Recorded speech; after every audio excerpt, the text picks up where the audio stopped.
Hello guys, welcome back to my another video. और आज के इस वीडियो में आपको बताने वाला हूँ कैपजेमिनी की ट्रेनिंग में एग्ज़ाम और प्रोजेक्ट का स्केड्यूल कैसे होता है। तो जल्दी से फटाफट चालू करते हैं। और उसके पहले मैं आपको बताने वाला हूँ कि ये मेरा ऑफिशियल मेल है कंपनी का, तो इसमें आपको मैं लाइव प्रूफ भी दिखाने वाला हूँ कैसे कैसे चीज़ें होती है, और उसके रिलेटेड मैं आपको सब चीज़ें गाइड करूँगा। और ऐसा नहीं है कि किसी और के स्क्रीनशॉट में आपको बताने वाला हूँ, ये मेरा खुद का ईमेल है कंपनी का। तो आपको आपके पास प्रूफ भी रहेगा और श्योरिटी आपको रहेगी। ठीक है, तो फटाफट से चालू करते हैं। तो एग्ज़ाम और प्रोजेक्ट का स्केड्यूल कैपजेमिनी की ट्रेनिंग में अगर हम बात करें, तो सबसे पहले मैं ये बोलना चाहता हूँ कि मेरा डोमेन था JavaScript, JavaScript full stack full stack developer. तो ये मेरा डोमेन था। अगर आपके दोस्त का या फिर आपका ये डोमेन है तो आपके लिए ये वीडियो यूज़फुल होने वाली है। और मतलब उनके लिए ये रहेगा। बाकी डोमेन का ट्रेनिंग मुझे नहीं पता, बट ये मेरा डोमेन था, इसलिए मैं आपको इस डोमेन के रिलेटेड की ट्रेनिंग बहुत ही डिटेल में बता सकता हूँ। तो इसी के रिगार्डिंग हम आज बात करेंगे। सबसे पहले मैं ओवरव्यू दे देता हूँ सब चीज़ों का, प्रोजेक्ट और एग्ज़ाम्स का। एग्ज़ाम होती है टोटल हमारी माइलस्टोन 1 2 3 और 4। माइलस्टोन 1 2 और 3 4 होती है। स्प्रिंट 2 में हमें एक प्रोजेक्ट डेवलप करना होता है फ्रेमवर्क और बैकएंड के रिलेटेड। उसको लेके हमें दो प्रोजेक्ट्स बनाने होते हैं। तो पहला प्रोजेक्ट का इवैल्यूएशन हमारा ट्रेनर खुद करता है। मतलब हमारे हमारे समय तो हमारा जो ट्रेनर था उसी ने हमारा इवैल्यूएशन लिया था स्प्रिंट 1 का। बट स्प्रिंट 2 जो होता है गाइज, वो बहुत ही इंपॉर्टेंट होता है। स्प्रिंट 2 का इवैल्यूएशन हमारा ट्रेनर नहीं करता है, बल्कि कैपजेमिनी के जो लोग रहते हैं वो हमारा स्प्रिंट 2 इवैल्यूएशन लेते हैं। तो वो आपका स्किल देखेंगे, आपका रिप्रेजेंटेशन स्किल देखेंगे, आपका डेवलपमेंट स्किल देखेंगे, आप सामने वाले को कैसे कन्विंस करते हो, कैसे अच्छे से एक्सप्लेन करते हो, ये सब आपकी चीज़ें देखेंगे। तो आपको बहुत ही अच्छी तरीके से स्प्रिंट 2 का इवैल्यूएशन देना है। और बहुत से हमारे बैच में ऐसे ग्रुप्स थे कि जिनका स्प्रिंट 2 इवैल्यूएशन बहुत ही खराब गया था, और उनको लिटरली मतलब कॉन्सेप्ट इस वीडियो का नहीं है, बट जिनका स्प्रिंट 2 खराब गया था, जिन्होंने खराब फीडबैक दिया था, उनको निकाल दिया कैपजेमिनी वालों ने। पता नहीं यही रीजन था या फिर क्या रीजन था, बट उनको निकाल दिया जिनका स्प्रिंट 2 इवैल्यूएशन खराब गया था उनका। तो वो सब बात की बात है, मैं बाद में आपको सब एक्सप्लेन करूंगा वो चीज़ डिटेल में। तो फटाफट इसके बारे में बात कर लेते हैं। माइलस्टोन 3 4 और 1 सेम रहते हैं। माइलस्टोन 2 ही सिर्फ एमसीक्यू होता है। तो आप ये बोल सकते हो ये हमारा फेज 1 होता है और ये हमारा फेज 2 होता है। और लास्ट, ये अगर आपने अच्छे से कवर कर लिया माइलस्टोन 1 2 3 4 और दोनों स्प्रिंट्स, मतलब दोनों प्रोजेक्ट्स, तो L1 आपके लिए बहुत इजी रहेगा, क्योंकि आपको 50 to 60% चीज़ें आती है और L1 एग्ज़ाम इतना हार्ड नहीं होता है। वो L1 एग्ज़ाम का मैं आपको डिटेल में बताऊंगा। तो ये सब मैंने ओवरव्यू दे दिया कि ये सब चीज़ें होती हैं। ठीक है, तो माइलस्टोन 1 हमारा हुआ था 27 अप्रैल को, और डेट ऑफ ज्वाइनिंग थी मेरी 12 अप्रैल। तो आप अंदाज़ा लगा सकते हो 15 से 17 दिनों में माइलस्टोन 1 हो गया था। कुछ ज़्यादा दिन नहीं हुए थे, सिर्फ 1 2 हफ्ते में माइलस्टोन 1 हमारा कंडक्ट किया था। हम माइलस्टोन 2, उसमें सिर्फ हमें एमसीक्यू पूछे गए थे। माइलस्टोन 2 भी मैं आपको दिखा देता हूँ, ये देखो माइलस्टोन 2 का सिर्फ एमसीक्यू हुआ था। और माइलस्टोन 1 का देखो, कोडिंग लिंक अलग है और एमसीक्यू लिंक अलग है। ठीक है, माइलस्टोन 1 का। और माइलस्टोन 2 के सिर्फ हमारा एमसीक्यू हुआ था, वो भी 16 मई को हुआ था। ये माइलस्टोन 2 हुआ था 16 मई को। ठीक है, और माइलस्टोन 1 में हमें क्या पूछा था, मैं आपको अगर बता दूं तो HTML, CSS और थोड़ा बहुत बूटस्ट्रैप, इसके ऊपर हमें पूछा गया था। माइलस्टोन 1 MCQ प्लस कोडिंग इसके ऊपर ही हुआ था, HTML CSS बूटस्ट्रैप। और माइलस्टोन 2 के MCQ किसके बेस पे थे? HTML CSS बूटस्ट्रैप और जावास्क्रिप्ट, जो इम्पोर्टेंट है। तो उस वक्त जो भी हमें सिखाएंगे अच्छे से सीख के प्रैक्टिस भी करनी है। और माइलस्टोन 2 में एमसीक्यू में हमें इनके बेस्ड के ऊपर क्वेश्चंस पूछे गए थे माइलस्टोन 2 के एमसीक्यू में। ठीक है, और स्प्रिंट 1 ये जो है वो प्रोजेक्ट डेवलप करना होता है इन सब चीज़ों पे। ये तो फ्रंट एंड हो गया। ठीक है, आपको आप में से कई लोगों को तो ये पता होगा, ये हो गया फ्रंट एंड। साथ ही साथ मोंगोडीबी जो कि बैक एंड है, एंगुलर जेएस, ये जावास्क्रिप्ट का फ्रेमवर्क एंगुलर जेएस। उसके बाद आता है एक्सप्रेस जेएस और नोड जेएस। तो ये सब चीज़ें हमें यूज़ करके एक प्रोजेक्ट डेवलप करना होता है जिसका नाम है sprint one mean project. MongoDB, express JS, angular JS और नोड जेएस, ये सब यूज़ करके हमें स्प्रिंट वन का प्रोजेक्ट डेवलप करना होता है। तो ये हो गया। ये यहाँ तक अगर आप आ गए, स्प्रिंट वन का एवेल्यूशन हो गया, तो आप समझ सकते हो कि आपका 50% ट्रेनिंग हो गया है, आपका 50% ट्रेनिंग कवर हो चुका है। ठीक है। और ये सब चीज़ें आपको मस्ट है, ये मैं आपको जो बताने वाला हूँ वो मस्ट है। इसका कोई ऑप्शनल नहीं है, इसका कोई अल्टरनेटिव नहीं है, आप इससे बच नहीं सकते। सिंपल सी बात, आपको ये देना है और पास ही होना है। कोई भी कुछ भी करके इसमें पास ही होना है। ठीक है। ये सब चीज़ें कवर हो गई। माइलस्टोन 1 हो गया, 2 हो गया, स्प्रिंट 1 आपको मैंने बता दिया। माइलस्टोन 3 और माइलस्टोन 4। ठीक है। माइलस्टोन 3 और 4 में आपको बता देता हूँ। ये देखो, माइलस्टोन 3 का कोडिंग असेसमेंट लिंक।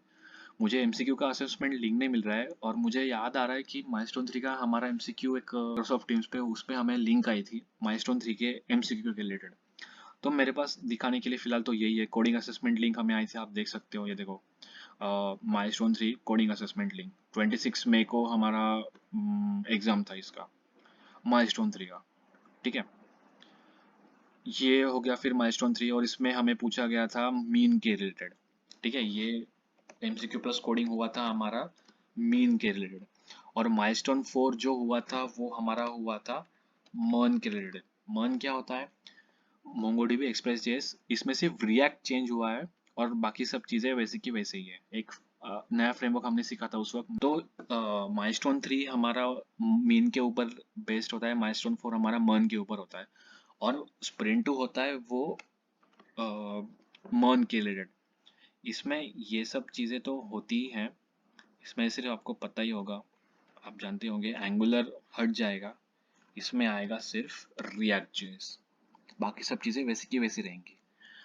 तो यहाँ तक आप आ गए। स्प्रिंट 2 आपका, हाँ, स्प्रिंट 2 इवैल्यूएशन के पहले आपको माइलस्टोन 3 और 4 पास होने ही है, एट एनी कॉस्ट। आपको माइलस्टोन 3 और 4 कैसे भी करके पास होने ही है।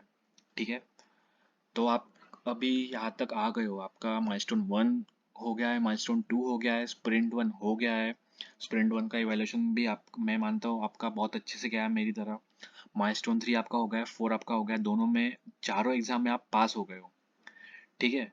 अब माइलस्टोन 4 के बाद बहुत ही इंपॉर्टेंट चीज़ है, ये अगर हो गई तो आपका 90% ट्रेनिंग हो गई है। ठीक है। तो स्प्रिंट 2 में क्या होता है? स्प्रिंट 2 में डरने वाली बात यह है कि, सिर्फ एक ही डरने वाली बात है कि सामने वाला जो इवैल्यूएटर रहेगा, जो हमारा स्प्रिंट 2 का इवैल्यूएशन लेने वाला है, कैपजेमिनी का वो आदमी रहेगा, वो सर रहेंगे, मैडम रहेंगे, वो मैं भी नहीं बोल सकता, रैंडमली कोई भी रहते हैं, और हर एक ग्रुप के लिए अलग होता है। आपके बैच में जितने भी ग्रुप्स है उसके लिए 2 या 3 कैपजेमिनी के लोग होंगे, जो आप जो आपका इंस्पेक्शन करेंगे, आपकी स्किल्स देखेंगे, आपकी प्रेजेंटेशन स्किल, आपकी कन्विंस करने की स्किल कैसी है, एक्सप्लेन करने की स्किल कैसी है, वो सब आपका चेक करेंगे। और उसके ऊपर ही आपको कंपनी के अंदर आने के बाद आपको उसके रिगार्डिंग ही प्रोजेक्ट्स मिलेंगे। तो स्प्रिंट 2 में मतलब थोड़ी बहुत टेंशन की बात यही है कि सामने वाला आदमी ट्रेनर नहीं होता है हमारा, जो जिसने हमें सिखाया, वो होता है कंपनी का आदमी, कैपजेमिनी का आदमी वो रहता है। अभी यहाँ तक आप आ गए। स्प्रिंट 2 आपने, स्प्रिंट 2 आप लोगों ने बहुत अच्छे से दिया। माइलस्टोन तो आपके क्लियर ही है, स्प्रिंट 1 भी आपका क्लियर हो चुका है। ठीक है। स्प्रिंट 1 आपका क्लियर हो चुका है, स्प्रिंट 2 भी आपका अच्छे से क्लियर हो चुका है। और अभी आप आते हो L1 एग्ज़ाम के लिए, और L1 एग्ज़ाम में आपको लिंक इसकी भी बता देता हूँ। ये था हमारा L1 एग्ज़ाम का लिंक। ये देखो, Capgemini fresh grade L1 assessment invitation to E2E L1 exam, और ये batch name JavaScript FS test. ये देखो, JavaScript full stack developer, full stack, ये हमारा बैच था जैसे कि मैंने बताया। और ये टेस्ट हुई थी हमारी 30 जून को, कुछ ज़्यादा समय नहीं है, 30 जून को हुई थी, और आज की डेट है, आप देख सकते हो यहाँ पे 13 सितंबर आज की डेट है। तो आज मतलब देखा जाए तो जून, जुलाई, अगस्त, अभी 3 महीने हो गए इसको, 30 तारीख को, जब 2 ही महीने हुए हैं। तो आपके सामने, मतलब मेरा कहने का ये मतलब है कि इसी इसी साल का मैं आपको वीडियो रिप्रेजेंट कर रहा हूँ। ठीक है। और ये सब चीज़ें ऐसी है कि ये मेरा खुद का मेल है, और मैं किसी का स्क्रीनशॉट लेके आपको समझा नहीं रहा हूँ, ये मैंने खुद एक्सपीरियंस किया है, इसलिए मैं आपको ये सब चीज़ें अच्छे से बता रहा हूँ। ठीक है, तो हमारा L1 हुआ था 9 से 11 हुआ था L1। यहाँ पे टाइम तो 1.5 घंटा बता रहा है, 1.5 घंटा हमें बता रहा है, बट हमारा हुआ था 2 घंटे का एग्ज़ाम और क्वेश्चन 60 थे। तो देखो यार, मैं सीधा सिंपल यही कहना चाहता हूँ कि L1 एग्ज़ाम कुछ भी करो, अच्छे से पास हो जाओ, बैच में यूनिटी रखो, अच्छे से परफॉर्म करो, एक दूसरे को जितना हो सके उतना हेल्प करो।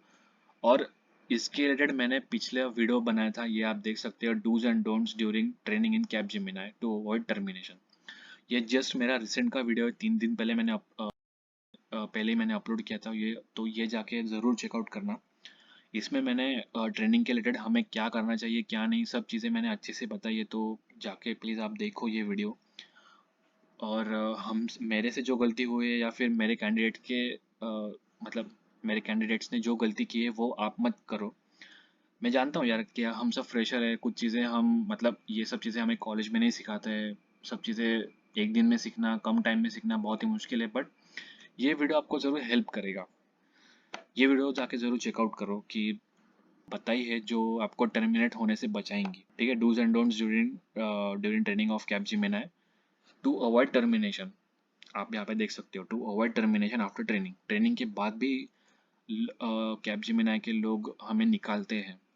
तो ये सब मैंने यहाँ पे कुछ चीज़ें बताई है जो आप जाके देखो अच्छे से। ठीक है, तो बस यही था आज का वीडियो में, मुझे यही बताना था कि ये सब ऐसी चीज़ें होती है ट्रेनिंग के अंदर। एग्ज़ाम और प्रोजेक्ट का स्केड्यूल ऐसे होता है। तो अगर आपको फिर से कुछ इस पे क्लैरिटी चाहिए तो ऊपर एक फिर से वीडियो बनाऊंगा। वीडियो काफ़ी लंबा जा रहा है मुझे पता है, बट ये चीज़ें कवर करना उतना ही इंपॉर्टेंट है। मैं छोटे वीडियो में तो कुछ चीज़ें ख़त्म नहीं कर सकता क्योंकि उतना एक्सप्लेनेशन देना पड़ता है। नहीं भी अगर आपको कुछ क्वेश्चन है तो आप पूछ सकते हो कमेंट सेक्शन में। ट्रेनिंग के बाद कौन सी चीज़ें होती है, प्रोजेक्ट एलोकेट कैसे होता है, ऑफिस का जाना, ऑफलाइन एलोकेशन, सीट बुकिंग, ये वो सब सब सब चीज़ें मैं आपको अच्छे से बाद में बताऊंगा। बट आप ये चीज़ें अच्छे से समझ लो। ठीक है, जब तक ट्रेनिंग के रिलेटेड क्वेश्चंस खत्म नहीं होते मैं आगे नहीं जा सकता। देखा जाए तो ये वीडियो भी बताना इंपॉर्टेंट है क्योंकि मैंने ये वीडियो इस टॉपिक पे वीडियो मैंने बनाया नहीं था, कैपजेमिनी की ट्रेनिंग में एग्जाम और प्रोजेक्ट्स कैसे होते हैं।